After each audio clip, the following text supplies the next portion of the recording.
Wes Goldberg, cold open question of the day for you. We are about a week away from NBA Media Day starting, training camp starting.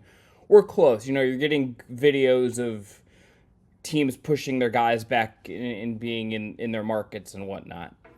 So let me ask you this: we'll get to some of these in a bigger way, in a more detailed way, I'm sure, as we get closer. But is there a training camp NBA storyline that you're looking forward to seeing how it's talked about and discussed, and maybe what information we can learn once this stuff really gets going?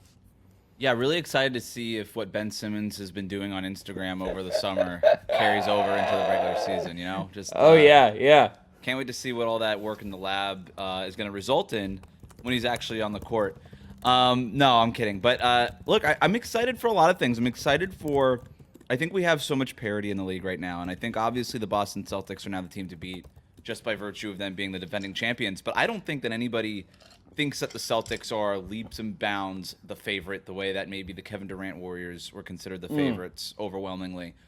Even if I think a majority of people, to be clear, would consider the Celtics the favorite, but the gap isn't that far between them and other contending teams like the Thunder, the Wolves, the Nuggets, maybe even the Philadelphia 76ers, the Knicks, teams that we're going to talk about today, and it sort of depends on what you think of them. But there's going to be so many questions about some of these teams that we're going to have answered, not necessarily at Media Day, right? But that's going to be sort of the first indication of how some of these teams are going to go about answering some of those questions, whether or not it's Denver trying to replace Kentavious Caldwell-Pope or Minnesota trying to take that next step with Anthony Edwards. Very excited to see how Anthony Edwards kind of walks into that Media Day press conference after the playoffs in the summer that he had. So this is sort of like a bunch of things I'm throwing at you, Chris, just sort of throwing a bunch of answers at the wall here and seeing if anything sticks. But the parity to me is sort of the biggest storyline in the NBA right now, and I think we're going to maybe encounter some of that with some of these Media Day stuff. That's a good answer. I agree with you on that being interesting and the parody being such a clear point. But Wes, I think there's just an obvious actual training camp story that you missed, and that's what the fuck is going on with Brandon Ingram and the Pelicans. I was thinking in my head, what is going to be like the most awkward? There's always one at least situation every year that's like a little awkward. It's a little tense. No one really knows like how to like tip. Like the media doesn't quite know the. It's hard to find the right cadence and tiptoe and get a question that elicits some new information in those settings, right? Like it's a whole like every player is going to get asked about it. Ingram, presuming he shows up and whatnot, will get asked about it and have to answer in a weird way. But that is just such a weird thing hanging over a team that I am otherwise pretty optimistic and interested in, right? And it's just this weird thing hanging over the start of the Pelican season, and it It is. just doesn't feel like we're in any resolution there. And you look at maybe a similar situation brewing in Chicago, and you've already got Zach LaVine kind of getting out ahead of this. Him and Billy Donovan talking about how Zach LaVine isn't going to step on any toes, how he wants to stay. He doesn't want to interfere with sort of the development of the young guys. He very much understands the new direction of the Chicago Bulls. Like he's like, look, I'm on board. I get it that you were trying to trade me. I know that you're not. I'm still getting paid. I'm going to be a professional. And we kind of have the opposite situation happening in New Orleans with Brandon Ingram, where he's like posting cryptic things on social media. He's not showing up to the workout that he was expected to be a part of in LA. And we're getting the reporting around that is like, hey, they don't want me here. I don't want to be here. Two middle fingers up in the air. I'm taking my ball. I'm going home. And obviously, he's not going anywhere because he's still a member of the New Orleans Pelicans. And what'll be interesting to see is if David Griffin talks, and I don't know enough about New Orleans Pelicans Media Day. Some GMs talk on Media Day, some GMs don't, right? Sometimes it's just the head coach as the mouthpiece of the organization. But if David Griffin does talk, and maybe he will because he's the kind of guy that likes to talk to the media, um, it'll Can't be confirm. and confirm, but he'll like. What would be the difference between what he talked about at the end of the season last year and in preseason? Because he came out, I don't know if you remember, Chris, he came out at the end of the season and says, we're going to make changes, wholesale changes. And if anybody was paying attention, that meant I'm trading Brandon Ingram. Yeah, I That's what guess that it's just means. that they And didn't do it. and then It's he just didn't like they do didn't. it. So now what? Yeah, Now they what don't kind have of a. tone Yeah, does he strike in Media Day after failing to do the thing that he said he was going to do? yeah. I have no idea. It's such a weird situation. The other one that came to mind for me is just Lonzo Ball's comeback. You mentioned the Bulls. Like I don't even know what to expect there. Like you made the Ben Simmons joke. It's just like do we get any Lonzo optimism on Media Day? I'm curious. Jimmy Butler also has a tendency to steal media day with his outfits and his Yeah, sort what's of the hairdo? thing. What's the hairdo going to be, do we think? So I have a prediction. Okay. I don't think it's anything. Bald? Bald No, I Jimmy? don't think he shaves his head. I think he just comes as Jimmy Butler, plain old Oh, Jimmy Butler. I think okay. I think it's gonna be a sign of, I want my contract and I mean business. He might come in. Hey, you know what? Now that I think about it, maybe he comes in with like a full suit and a briefcase, and it's all business Jimmy Butler or something. I want full country western Jimmy Butler. That's what I'm hoping for. So that would be the natural thing to do. The only reason I would argue that that doesn't happen is because we already got that in the Fall Out Boy video. Yeah. But, So that's maybe he not just that. says, you know what? I already gave you full Western Jimmy Butler. I don't need another one. Sure. He might come out of left field with something else, but who knows? You know. Yeah, we'll see. A lot to happen immediately. I'm sure some things will be said that we'll react to. But coming up on today's show, Joel Embiid's extension with Philly is done. We got 5 takes about that extension. Mitchell Robinson seems like he's going to miss the start of the season. We'll talk about what that means for the New York Knicks. And we've got a personal question from Wes at the end of the show about some concerts. We'll talk about all that and more on today's Just Basketball Show. What is up, everyone? Welcome into the Just Basketball Show. I'm Chris Manning. That is Wes Goldberg. This is your twice weekly show covering all things hoops, NBA, WNBA, trades, free agency, all of that and more. A really interesting opening weekend of the WNBA playoffs, by the way. We'll get to that that gets deeper and deeper. Maybe have a guest come through. But I want to remind you to hit subscribe on the Just Basketball Fans YouTube channel. Check us out on TikTok, Instagram, and X. And I want to tell you that support for today's Just Basketball Show is brought to you by our friends from BetMGM. If you haven't signed up for BetMGM yet, use bonus code JustBasketball and you get up to a $1,500 first bet offer on your first wager with BetMGM. Here is how that works. Step 1, you just download the BetMGM Sportsbook app on iOS or Android and sign up using code JustBasketball. Step 2, deposit at least $10 and place your first wager on any game. Step 3, you receive up to $1,500 back in bonus bets if the bet loses. Just make sure to use bonus code JustBasketball when you sign up. Gambling problem? Call 1-800-GAMBLER. Must be 21 or older to wager. Terms and conditions apply. All right, Wes, let's start with Embiid. I've got 5 takes prepared. Do you want me to go? I'm going to ask you, as you know, you're being receptive to my takes here. Do you want me to go off the deep end first, or do you want to start standard? Where do we want to go? Let's start at the shallow end and then kind of get wet and work our way into the deep end. Okay, I like that. All right, number 1. Philly just had to do this, right? Like, Philly had to just extend Embiid, give him this money, give him the 3 years at a lot of money that's going to put him into the $500 million in career earnings category at the end of it. This is when he's obviously healthy. He's an MVP level player. He's one of the best, 3 players in the league right now. You have a title window with him. You can't leave these things to any uncertainty, and I think this is the kind of thing you just have to do with a guy of his caliber. You do. You've staked the franchise in Joel Embiid, and you want to show that commitment, right? When he becomes extension eligible, the thing that the thing that franchises tend to do with their star players is at least extend the invite to a contract extension once they become eligible. It says, hey, listen, we're not going to beat around the bush here. Do you want it or do you not? This is the Sixers did not have to do that this year. They could have waited until next summer when Joel Embiid was potentially entering a contract year. But like I said, standard practice among front offices with star players, if you want it now, we could sign it now. We could just take care of this business. You don't have to worry about it. I remember when I was covering the Warriors, they did this with Steph Curry when it was a year before he really had to sign the extension going into that contract year. And he said, you know what? I don't even want to do it right now. Let's just wait until next summer. And the Warriors were like, great, cool. Just let you know, it's here if you want it. And he was like, great, cool. And then he just played out the season and signed it the next summer. It could go the other way, right? And Joel Embiid said, thanks, I'll sign it right now. Bam Adebayo this year said, I could wait until next summer. Don't worry about it. I'm just going to sign it now. Done deal. Maybe there could have been financial incentives to wait or whatever, but some stars decide, just give me the money. I'm good. Give me the long-term security. So I think I saw a lot of takes online like, why would they do this? This is going to age so poorly and all these things. And some of that is true, but none of this is special. This is very standard practice with front offices and their franchise superstars. And I'll never forget. I can't remember where I heard it, but it's a saying that's around. It's you can't choose your superstars in the NBA. You can't choose your superstars. Does Joel Embiid come with some warts with health, availability, playoff shortcomings? Absolutely. Is he one of the best 5 players in the league when he's on the court? No doubt about it. That's the superstar you have, and you do with it what you can.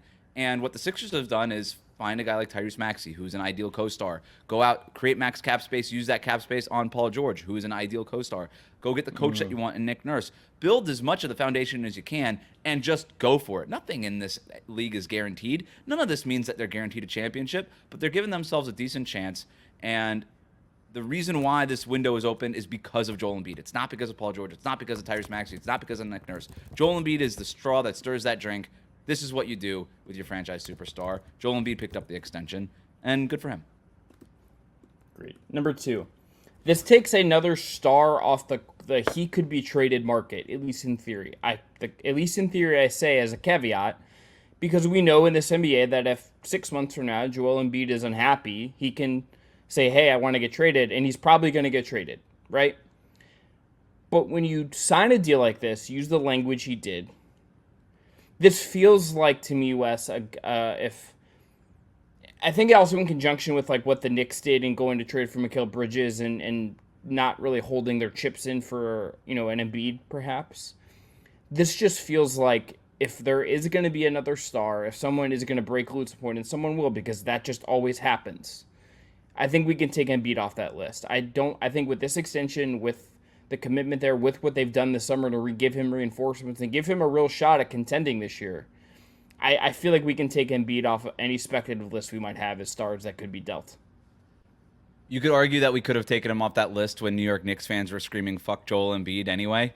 That's true. Also that true. Might have been it, but yeah. You're right, and you're not saying that Joel Embiid was necessarily at risk of being traded. There was Correct. no indication that was going to happen, but yeah, when you sign the long-term contract, it does sort of take you off the market. Now, what we saw with Damian Lillard last summer was maybe not. You can create enough of a stink. Maybe the organization goes in a different direction. But the difference between the Damian Lillard situation, and he still was under contract for another 3 years or whatever it was at the time, versus Joel Embiid signing this extension now, is that the team around Damian Lillard, the Trailblazers team, was very clearly over the previous couple of years going in another direction. That didn't necessarily include Damian Lillard. They were getting younger. Anthony Simons, Shaedon Sharpe. They were elevating those guys and kind of getting rid of the veterans around Damian Lillard. The Sixers are doing the opposite. They said, let's go get older with Paul George. Let's bring in all these guys. Let's build the support system that Joel Embiid needs. And so there's no real indication. They're pushing the chips in. So there is no indication that they're trying to go in another direction. Now, that's now. Maybe 2-3 years from now, as that contract ages, as the players on those contracts age and all those things, maybe they decide to do that then. But right now, to your point, Chris, absolutely right. Joel Embiid, I argued that he wasn't even on the trade market in the first place, but this is sort of even more assurance that he's not. It makes me wonder who, like, Trae Young is kind of the obvious one we would think of as the next guy. But, like, it makes me just wonder what's going to break unexpectedly here as far as someone being on the market. The reason I framed it this way, Wes, is because when I would think about this and I'd listen to, other shows and read, it's like I can't imagine Jokic ever showing up and being like, yeah, I want to get traded, right? Like, that just doesn't feel like something that Jokic will do. We know Steph, I think, is going to be a one-team guy. LeBron is at a point in his career where, he's really old and he's got like 1 or 2 years left at most, and it just feels like he's probably just going to stay in LA. Like, if he wasn't going to go to the Warriors, he's probably not going anywhere else. Embiid just kind of became the guy to think about in that way, but to everything you said, it's like they put their chips in the middle here. It's like they paid the premium for Paul George. They developed and hit on Maxey. They kept a lot of important role guys and added important role guys, including spending not a minimum deal on a guy to eat some innings so Joel Embiid can wrestle more this year, and Andre Drummond. Like, everything they've done is how you cater to a guy like Embiid, including going back to bringing in Nick Nurse instead of having Doc Rivers keep just running it back with Doc over and over again and beating your head against the wall. They didn't keep Tobias Harris for the sake of keeping Tobias Harris. Like, they were willing to make these moves, kept the cap space open. Like, they did all the stuff you do if you want to remove anything. It's like to point about Portland. It's like Portland was signaling that they probably wanted a way out to trade Dame in some weather with the way they made their moves. Philly has not done anything of the ilk where they're looking for a potential exit down the line. Like, they are firmly in the Joel Embiid business. Wes, let me ask you one other thing about this in terms of Embiid. Is if you were another superstar thinking about this and looking at this, would you not go to your team and like ask for like obviously this is a Daryl Morey managed this perfectly to get to this point, right? Like he kind of like orchestrated this to where he could do Mhm. something like this. Not everyone can do that, but do you see? Could you see this being like a thing other superstars look at their own teams and say, "Can you do that for me?" Like, could you see that being something other guys ask for eventually? In terms of what? Like in terms of saying like I need you to show me a plan that isn't revolved around like young guys and like just put the chips in for me. Like go in for me in the way that Philly has done or do like your Yeah, version I of this. I think we've seen versions of this. Obviously, the first one that comes to mind is LeBron, right? He's gone to front Sure. offices and said all the time, like, "Hey, trade the stuff. Let's go all in. I'm LeBron James." And sometimes it's happened, and then sometimes it hasn't happened, right? Like with Cleveland not wanting to trade that one first round pick. I forget where it was, like the Sacramento pick or whatever. They didn't want to It'd trade be it, or the even the Nets Lakers, pick, yeah, the Nets pick from the the Nets pick, and Celtics, then the Kyrie Lakers trade now that not became wanting Colin to move. Sexton. Yeah. Yeah, the Lakers now not wanting to move the 2029 and the 2031 pick. Maybe they'll only offer one of them in a trade. So, but I think we've also seen stars being a little reluctant about it. Now, I don't know how much Joel Embiid was saying, like banging the table for Paul George. He's made it. He hasn't been shy, right? Like remember the side eye on the whatever it was, NBA Countdown or TNT, whatever it was, whatever show it was, to Paul George over there. But it's almost more been a joke for him, where like LeBron kind of takes the passive aggressive route. Joel Embiid kind of takes the trolling route. We've also seen stars like Steph Curry kind of being very much like, you know what, I don't want anything to do with this until this year, where he said, you know what, I really do need us, after at the end of the year, I just want to be competitive. And he started talking more with the front office this summer. So yeah, I don't think it necessarily is Joel Embiid. What I will say is, you know, I think we're seeing something right now in Houston where I think front offices are being more careful about the way that they sign their star players, their cornerstone pieces at least. Maybe it's a better term for this. Their cornerstone pieces, they're being more careful when they sign those players to extensions in order to maximize the amount of financial flexibility to add to those star pieces, right? The Rockets, according to the reporting, don't want to extend Jalen Green or Alperen Şengün right now. They're going to wait until next summer and just let them enter restricted free agency and just sort of try it out then. There's some risk, obviously, that comes with that. But if you're saying, like, we're going to match anything, it doesn't matter, then maybe there isn't that much risk with that. But it also adds some financial flexibility next summer for them to potentially add to those guys. We saw Jalen Brunson this year go, I'll take a pay cut with the Yeah. Knicks in order to facilitate some roster improvements. So I think star players are always going to have the ability to influence their front offices, influence the teams. And by the way, they absolutely should. They're the star player. Everything's Yes. built around them. They absolutely should have that autonomy, or not autonomy necessarily, but that ability to go to the front office and work hand in hand with them. Joel Embiid clearly did that, and now he's being rewarded with the extension. All right, next one.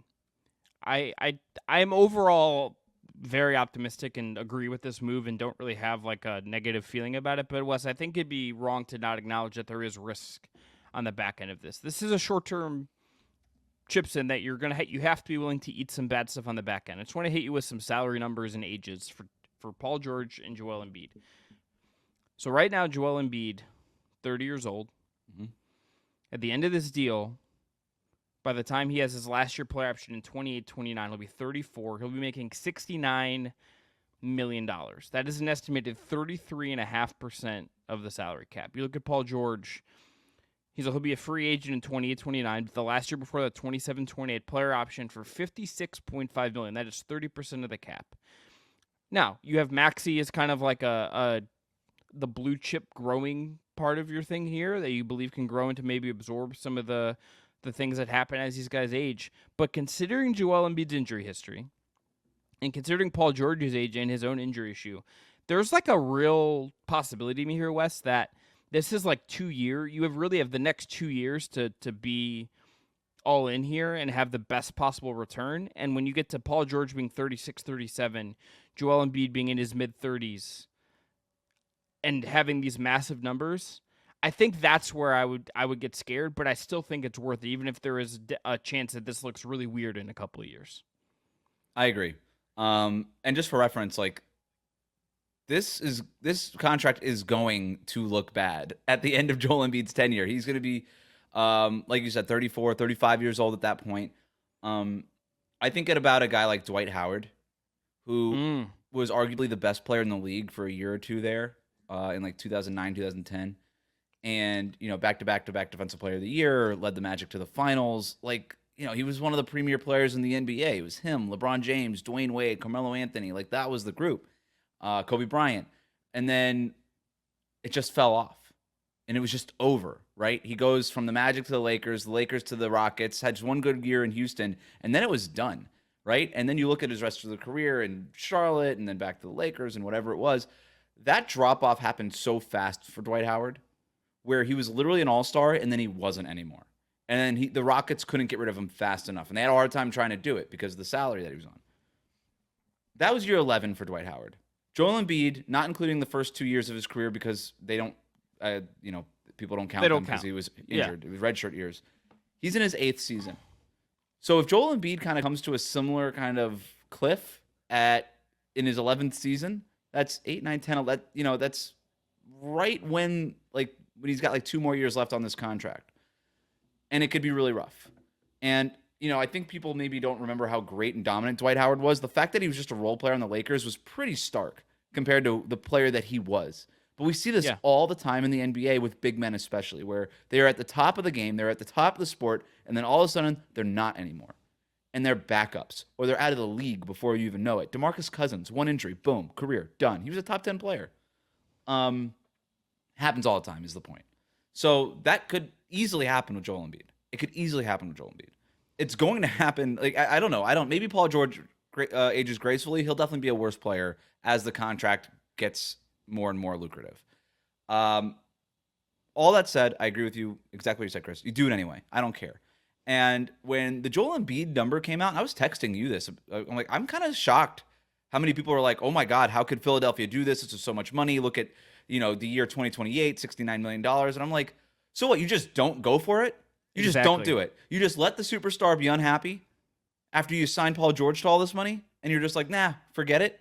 Like, we're worried about, who cares? If you win a championship, if you're the Sixers, and you're in the finals within these next 2 or 3 years, which I agree with you. I think that's the window, 2 to 3 years. If you even make the finals, I would argue it's worth it, especially if you win the championship. If you win the damn things, it's definitely worth it. And then you pay for it down the road. That's how the NBA has always worked, by the way. You pay for it down the road. So I'm actually really surprised by people that look at this contract, and that's like kind of like NBA salary cap dork version of NBA Twitter, and people that just hate Joel Embiid because it's easy to kind of rag on him, and I get it. But you do this 10 times out of 10. Come on, you sign the guy to the thing. Like I said in the first kind of bit. This is what franchises do. This is what front offices do. You offer the extension. You see if the guy picks it up, and if he does, great. Everybody's happy. Everything's copacetic, and you keep moving forward. You keep the window open, and it provides clarity for that window, because I would argue that the window is open probably for 3 years here, and maybe Joel Embiid, you don't want him playing in a contract year. You don't want any of that. You don't want him to deal with that. You just want to focus on the thing that matters, and that's winning a championship. There are just certain guys where I just don't care what it costs to keep them. I don't care. Embiid is in that category. What are you going to negotiate with Joel Embiid? He's a max player. Hey, Joel, do you want to take a non-guaranteed last year? It's like, no, I don't. Right. Some other team will give me you just give these guys the money, and to your point, you pay for it later. If you have, in 5 years, if you have to say, hey, Tyrese, we got to take 2, Paul's retired, Joel's retired, whatever, or they're hurt, and we have to take a couple of years and take a longer term view. You kind of just have to do that and just say yeah, Tyrese, we have to retool around you, and it's going to take some time. Mm-hmm. It's you do that to chase this. Most teams, I'm not saying every team in the league would do this, because I think a lot of teams do like their situation right now. To your earlier point about parity, there's a ton of teams that would easily trade for Philly's position right now and say, we would swap rosters in your situation, your cap sheet right now. 100%. Yeah, it's again, you don't get to choose your superstar, but you're lucky if you have one. Joel Embiid is the kind of player who you can win a championship with as your best player. I believe that despite the shortcomings in the playoffs. I really do. Maybe I'm misguided in that. I kind of have a soft spot for the guy, but whatever. He's so dominant as an offensive player. I have no doubt about it. If he's healthy and he's playing right and he's got the right support system, you can win a championship. You can win a championship with Joel Embiid as your best player. You can't really say that about a lot of guys in the NBA. You don't get to choose your superstar, but goddamn, you are so lucky if you got one of these guys. To that point, Wes, I think it is we're saying is number 4 here in these takes. He has to cement his legacy still. Yep. Joel Embiid's legacy is not completed. Joel Embiid's legacy, I think the way we think about him in terms of the pantheon and where we put him in your all-time rankings and the players of this generation, compare him to Jokic, that kind of stuff. It's about these next couple years. If he gets a finals appearance, has a monster playoff run, that I think I agree with you. I would believe he's going to do it at some point. Wins a title. This is the stretch of his career that's going to shape how we remember him in a lot of ways. I really, really believe that. No doubt about it. No doubt about it. I mean, these next few years, he's 30 years old. It's time, right? Like, this is, by the way, when guys start kind of climbing that mountaintop, right? I mean, LeBron James was, 29 when he won his first championship? Do I have that right? 28? Wes, personally, I've blacked out a couple of those years, considering my age and what team he left to what team he went to go play for. So, Fair enough. I lost, valid. Fair enough. Coping. But, no, this tends to be when guys do it. So, yeah, I mean, look. 27, by the way. He was 27. 27. That's right. The guy was like 13 when he got into the NBA. But I have no notes on what you said. Yeah.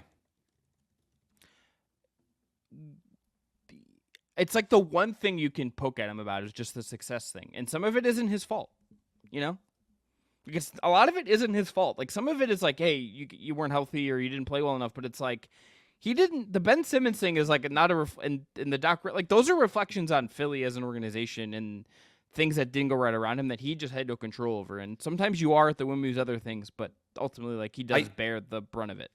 He does. Like, him getting the orbital fracture in his face cracked in half, not necessarily his fault, right?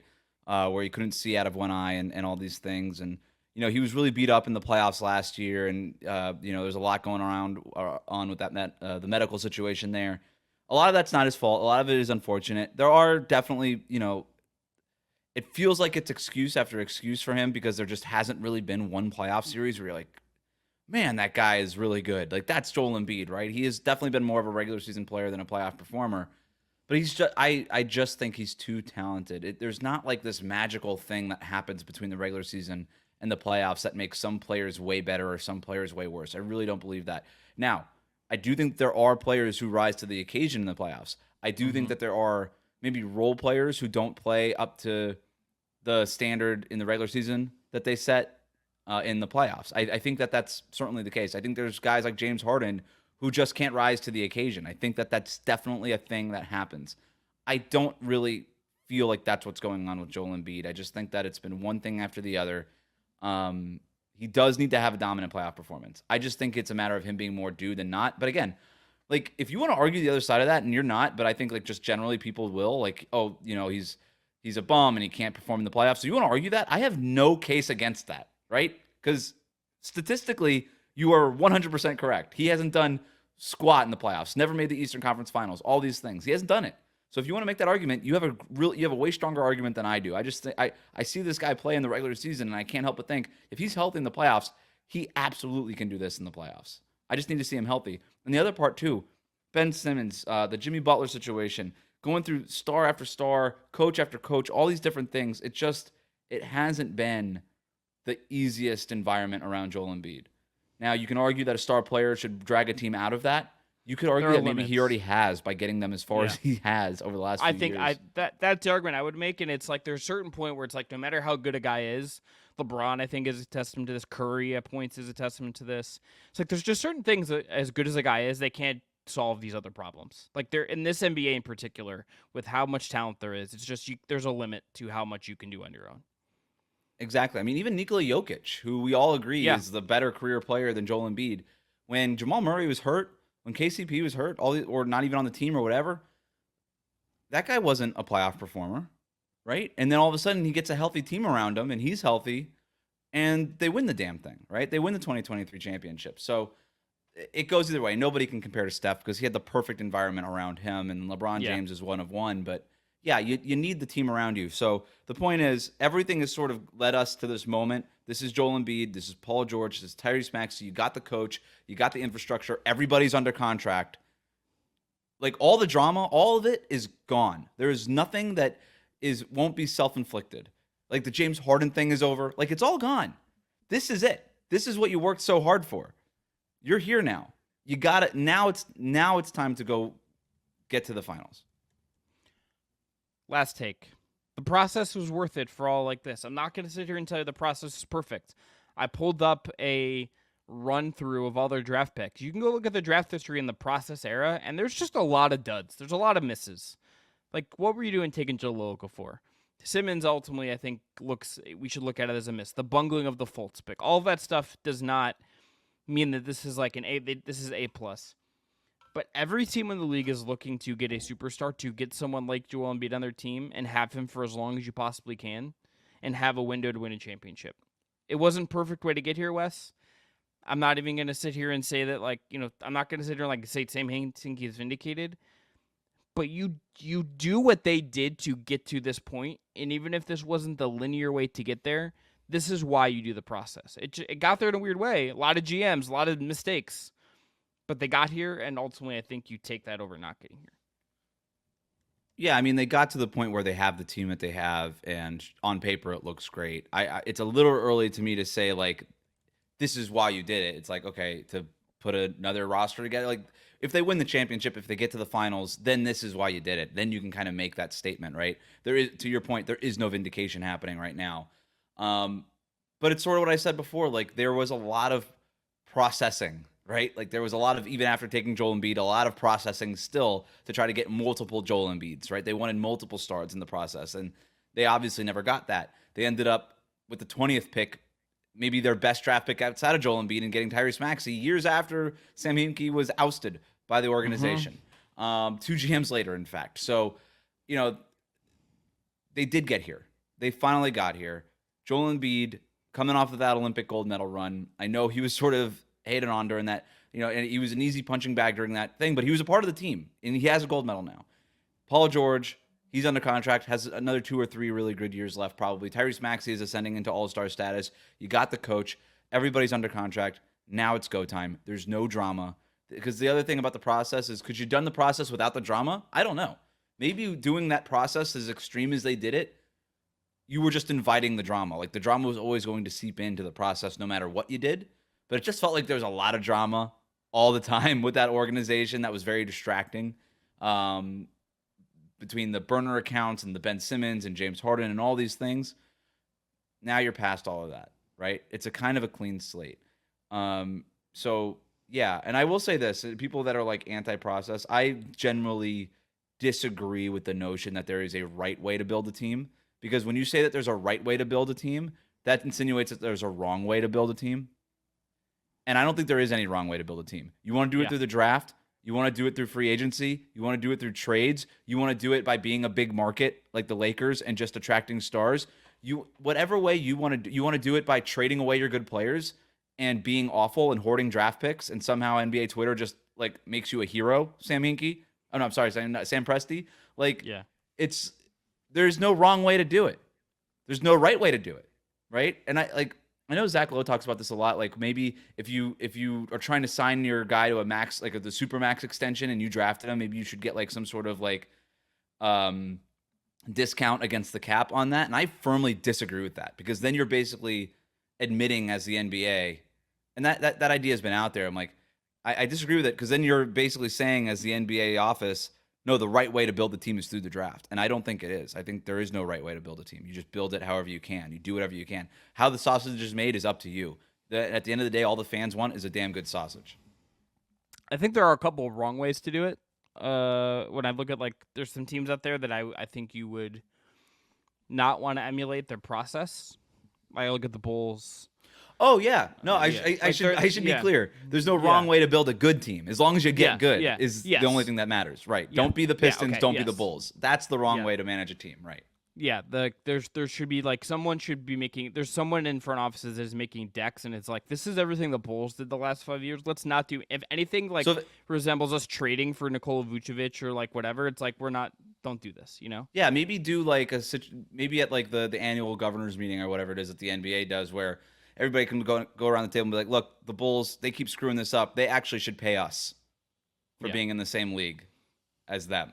Like, they should pay us. And that's maybe where the tax breaks come in, is for like the bad teams that don't know how to be ran, they actually have to pay the other teams for embarrassing them. Yeah, whatever team has like the worst merchandise sales gets like a small cut of the Bulls if they're well run, because the Bulls are probably selling pretty decently. because of the brand and all that. All right, that's it on Embiid. Very excited for Philly this year. They're going to obviously be talked about a ton here on this show and elsewhere.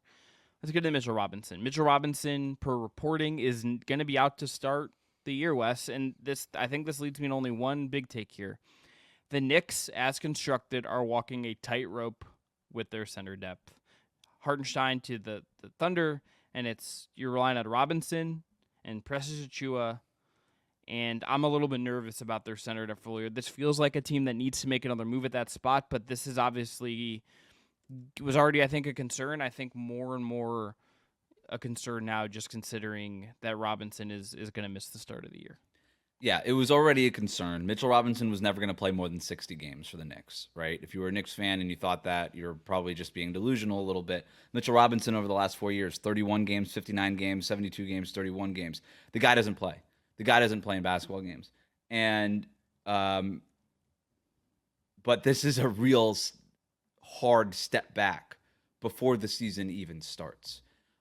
He might be out until December or January, depending on the reporting, right? And we don't really know how long it's going to last. How long, like December or January until what? Until he's on the court or until he's working through contact drills before he's doing 5-on-5s? What's the ramp up period going to be like? I mean, the guy could be out until February. Who knows, right? We have no idea, especially with this guy, how long this is going to take.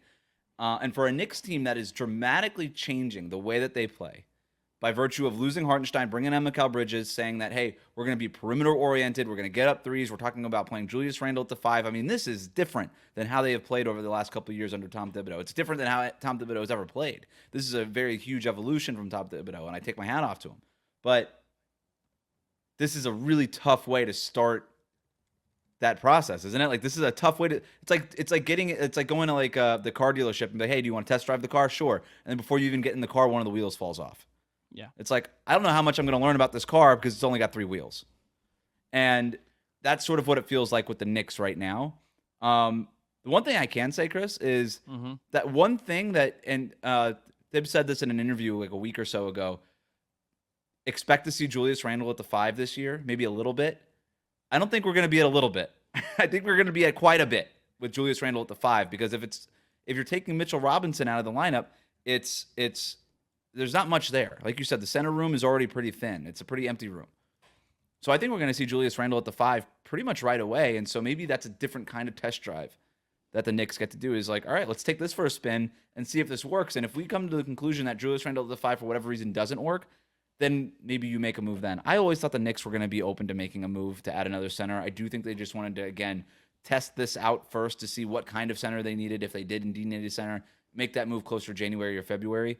The Knicks have been pretty aggressive with midseason trades over the last 2 years, especially obviously last year. This might create more of that sense of urgency, but I still expect them to test it and just see what it looks like early on before making any big moves. Yeah, it brought up 2 other I think all that's true. I think there's 2 other things it brought up. Number one, they took up a guard and a wing and then another wing in the draft. Could one of those picks, maybe your first-round pick, just been on, or like your high second, been on a center? Like, should you have just taken a cost-controlled center that you kind of like just to eat minutes? Like, would that have been a better use, considering like you have all these other things already? That came to mind. I also looked at the free agent center market, Wes, as we were talking, and like I don't think the solution is there. It's like Damian Jones, like Boban's now playing overseas. That wouldn't have really been an option. I don't think in a meaningful way. JaVale's out there, Harry Giles. Moses Brown. Giles just signed with Charlotte. Yeah. So that's even like one name that you wouldn't be like thrilled about even having in a real way, like off the board. Like, there's not a free agent left on the bargain bin. Like, the idea Bismack Biyombo's still out there. Yeah, but that's like the one. But it's like we live in this world where I think some people prognosticated this NBA being a world where like you could just like find adequate center minutes on the cheap, so you could spend on the wings that are really expensive and all that. I don't think that exists, and I think the Knicks are in a spot where, is there a trade they need to make at some point with one of their young guys that isn't essential to them chasing something this year and next and the year after, and they get a veteran center who's like do they get their version? Is there their version of an Xavier Tillman trade out there? I don't know, but that's not right the now. kind of thing. But that's the idea. By January or February, maybe there's a team that says, you know what, we're out on this season. Let's go ahead and trade some of these guys, get some assets back. I think that's what they're banking on, right? And I would say, like, just because Mitchell Robinson got hurt, like, we already knew he was going to get hurt. We already knew they needed another center. It was either going to be in October, November, or it was going to be January, February, March, April, whatever. We knew he was going to get hurt. We knew it was going to happen. This team always needed another center. It does suck for them that it happened right away and that they got to kind of play a bit like this huge chunk of the season without their best center. But look, if Mikal Bridges and OG Anunoby are healthy, and by the way, this basically doesn't allow OG Anunoby to get hurt because he's going to get hurt. He's also going to get hurt. You know? It doesn't let him get hurt yet. He's got to wait his turn, right? Like Mitchell Robinson's like, hey, I got November, December to get hurt. When I come back, you can be hurt for your 2 months, and then we'll kind of both be healthy for the playoffs. That's the agreement that they made. But yeah. If those guys are healthy, and then it's not going to matter who's playing center because nobody's getting past them, and their lack of rim protection isn't going to matter that much. And then all of a sudden, you can play 5 out. You can be this offensive team with Julius Randle at the 5 and all these things. It works, but there's a lot of responsibility on OG to be out there now because if he's out, then all of a sudden those leaks get sprung in the dam and the Knicks defense is a lot more vulnerable. But for now, while those guys are healthy, it'll be fine. But, I mean, even Anunoby, we don't know how healthy he's going to be to start the season. We have no idea. So does this in any way change your thoughts on where the Knicks are going? We're going to get to predictions, ahead of the season and whatnot, and we've talked about the East in detail already, but on some past shows, people should go check out in terms of tiers and whatnot. So, but I'm getting the vibe that this injury does not change how you really feel about the Knicks as an overall project. No, because I was always a little bit lower on the Knicks for this season than most people were. So I still just kind of think, I'm like, all right, whatever. To me, the window is open for them next year, not this upcoming season. Okay. So I think 2025, 26, that's really the year for the Knicks because by then, I'm going to assume that the Celtics are going to lose a key piece because that team just gets way too expensive. You have the ownership change and potentially over there.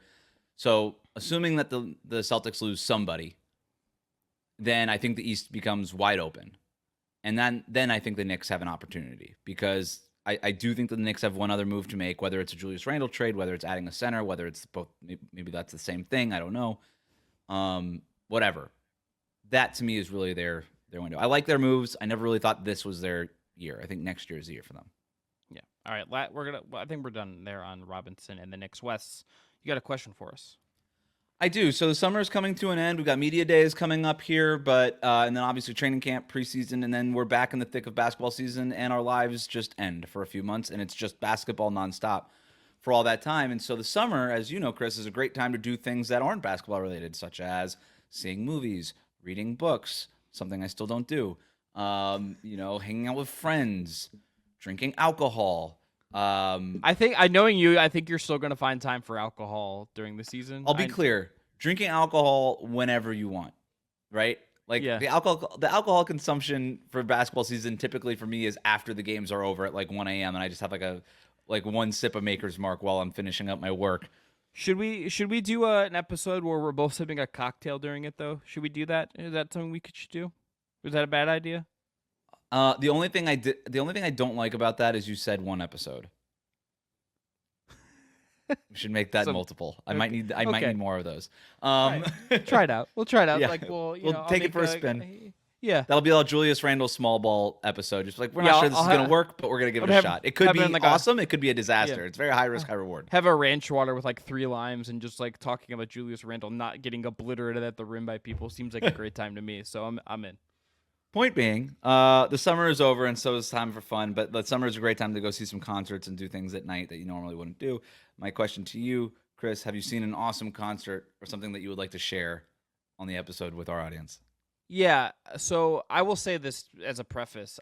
When I spend money to do things, concerts are number one on my list with a bullet. I go to the movies a lot, but that's like a little bit cheaper, obviously. Like you can go to the movies for like not like it's more expensive than it like used to be maybe when we were kids or like previous generations, but like compared to concert tickets, that's a whole other thing.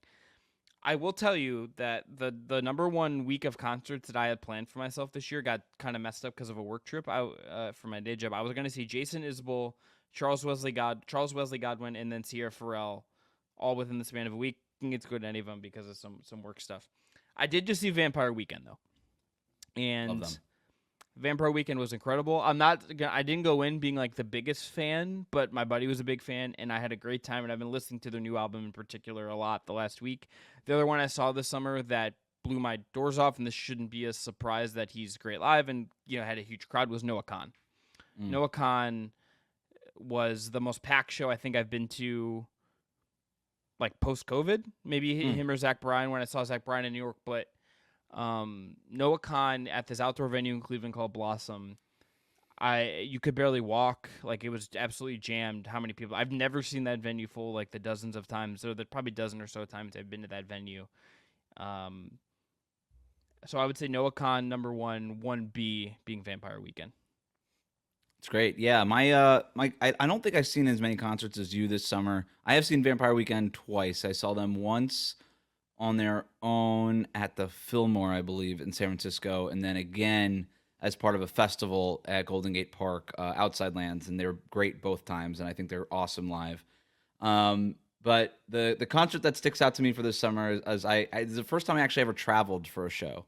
I never actually traveled for the sole purpose of seeing a concert, right? And I had done that for the first time. The wife and I went to Atlanta to go see Green Day. So Green Day, they usually make a stop in Florida, South Florida. I'm not sure why they didn't do that. But yeah, they didn't come to Miami. So we said, you know what? Let's go up to Atlanta. And they were playing all of Dookie and all of American Idiot in its entirety, front to back. And I was like, I have to see this. Like, those are two of my favorite albums of all time. So we got on the flight, we booked the hotel. The concert was at the baseball stadium where the Atlanta Braves play, and there's a hotel connected to it. So my wife booked the hotel that's connected to it. So we just had to like stumble there and back, and that was easy. So, and that like, I love this new like Taylor Swift eras kind of concert. I know there might be some old heads who say like, oh, people have been doing this forever, kind of going back and playing their old albums, and maybe that's true. But it just feels like we're doing a little bit more of that now, and I love Green Day. 20 years since American Idiot, 30 years since Dookie came out. Kind of just saying, let's go back and let's just play both of them in their entirety. And I had seen Green Day a dozen times, and there are still songs that they played that on those albums that I never heard them play live. So to get to hear them play them live is really cool. And so the moral of the story is, hey, bands, go play your old shit more. People love it. Play your new stuff. I get it. You got to get it out there, but just play like a whole album front to back. You're like, real fans will love that stuff. I mean, if anybody needs any evidence of that, Taylor Swift's Eras Tour, the most successful tour ever, go play the stuff. People want to hear it. Let me ask you this as a follow-up. Do you have an artist or two that you haven't seen yet that's on your bucket list of people to see? Oh yeah, a million, I guess. Who's like a big one? I have two that come to mind, that immediately come to mind for me. Well, you go first then. Let me think about this. Number one is Bruce Springsteen. I've never seen Springsteen. As we're recording, it's Bruce's 75th birthday, so I feel like I got to get it in like in the near future. I got to just like go see Bruce. He's also like, compared to like what I've heard and read about Bob Dylan performing into later years, I think Bruce is aging incredibly well as he performs. I don't think the same is happening to Bob Dylan, who I also love, but I don't really have a desire to see Bob Dylan now. Like, it just doesn't seem like a good time. Isabel's the other one, and then I guess the last one, if I'm doing three, because would be Jay-Z. I've never seen Jay-Z solo. Jay-Z's doing like a tour where it's just like I'm playing like the Blueprint and the Black Album. I would pay lots of money to him to do like the old stuff. Jay-Z live is incredible. I've seen him. I saw him one time in Oakland, and it was one of the best concerts I've ever been to in my life, in the Old Warriors Arena. And so that was off of the 444 tour, and that wasn't even like his biggest album. I think it was a solid album, but yeah, to see him like do the Blueprint or something, that would be nuts. So those are both good shouts. I'm not the biggest Bruce Springsteen fan, but I can appreciate it. Are you really a sports writer then, Wes? Is my question. If you're not like into Bruce Springsteen and Jason Isbell, like, are you really a sports writer? It feels like, I don't know. I still have a little bit of imposter syndrome about being a sports writer in the first place. So who knows if that gets the card taken away? That I understand. I think we've aged out of that into being like, if you're a sports writer now, it's not you're into Springsteen and Isbell. It's like, what like obscure rap artist do you really ride for? You like a big O3 Garrido guy, where you're just like bumping that Kenny beat, or are you like you're just openly into Chappell Roan? Right. So, which also Chappell Roan whips. Just want to be on the record as saying I'm pro Chappell Roan. So the people that came to mind for me was, the first guy that came to mind to me was Travis Scott. And then I realized I think I'm too old for the Travis Scott show. There seems to be a lot of that's a lie in your head. You just got to go. That's I'm not. Take. What is it? The mashup? What is it when you're in the when people are bumping into each other? Not the mashup. What's it called? I have no idea what you're talking about. In When the you're pit? near the stage and people are in like the pit. Yeah, in the pit. Yeah, I'm not a pit guy. I need a chair. That's fine. You don't have to be a pit guy. Just stand in the back I and feel listen like to it. I've seen videos of these Travis Scott shows, and it feels like the whole thing is just the pit and everybody's going wild. I love Travis Scott. I adore Travis Scott's music. I don't know that I need to go to a show. I think I'm okay. So that I kind of just push that to the side. No, I've always wanted to see Aerosmith. Aerosmith was one of my first favorite bands ever. I know they're just like a bunch of hits and stuff, but hey, they got a bunch of hits and stuff. I've never seen them live, and they're gonna not be around forever. So I feel like I need to see them. SZA was the other one that came to mind. I would love to go see like a SZA show, especially if it was like outdoors or something. Yeah. She's one of my favorite singers right now. Those are the first people that came to mind. I've fortunately been able to see like pretty much all of my favorite artists. So like if I had to pick another concert to see, it would probably be somebody I've already seen. You have been, if you were in a strong spot, I think, compared to me, where it's like I sometimes have to like plan on traveling to go somewhere to see someone. And like I'm not. Yeah. You have I've Miami and San Francisco. You're like plus you're Oakland. like you're like everything. You're getting everything. I'm like, okay, like when I saw Zach Bryan, for instance, which was my big one as like a white guy in therapy, it's like no shit, like I like Zach Bryan. I went to New York because it was like he wasn't gonna come to Cleveland. I couldn't make the show that he did in Columbus at Buckeye Country Superfest. So I went to New York, and it was great because I saw him at Barclays, which I think is actually a pretty nice arena, and like I went with some friends who live in the city. But it's like you have to make like a trip out of it. You're not gonna get him, at like Brown Stadium or something. At least it seems like. Yeah, no, I was very fortunate that I have basically lived in places that my favorite artists always come to. Plus, will often play like small venues, especially like more so talking about the Bay Area, like yeah, seeing the Green Day's cover band just play at a street market fair in Oakland was like one of the coolest things. So, yeah, I was very fortunate. But I agree with you though. If you're going to spend money on something, spend money on concerts. Go just in general, movie theaters, concerts. Like just spend money to be entertained. Just to be off of your phone and just being entertained is such a wonderful experience. Just sticking that phone in your pocket and not worrying about it, and just paying for somebody else to entertain you for 3 hours. I never leave things like that unless it sucks. Like I never leave things like that being like disappointed. I always tend to have a good time. And by now I know what's going to suck and what's not going to suck.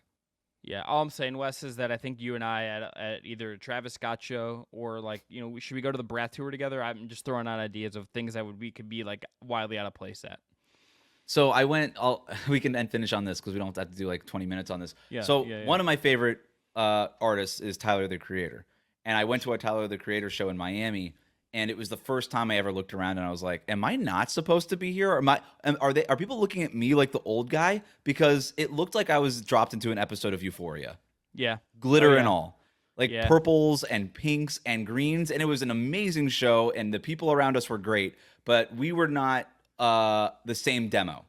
And I was like, why are we both here for Tyler, the Creator? And some other, like Vince Staples was an opener who I was super excited to see. That was my first time seeing him. I saw him live. He's incredible. Great rapper. Yeah. And it's not like, there's not like a lot of the accoutrements and stuff. It's basically just him rapping, and it's sick. Yeah. And then Kali Uchis, who I always liked, but wasn't like needing to see her live. Like if you get a chance to see her live, she's also incredible. And I realized a lot of the Euphoria people were there for her too, which again, I mean no shade by this. I'm just trying to figure out my demo here. The Euphoria people. It's like, that's just a great descriptor. I know it's like you place it exactly. You know exactly what I'm talking about. Yeah. I think the answer is we just gotta go to stuff. But I think you and I both look like we should be going to see like the National. It's like that's the vibe I think we're giving off here, or like just something that's not. Yeah. Yeah. No, I love the National because they collab with Taylor Swift, so I'm a fan. Yeah, and for me, it's like they got a Phoebe Bridgers. Like it's just all the stuff you would expect. All right, that's gonna be for the Just Basketball show. That obviously we venture in other stuff sometimes. Back later this week with more. Back next week with more. All kinds of NBA season is almost here. Check us out on all the social media platforms, and we'll talk to you again soon.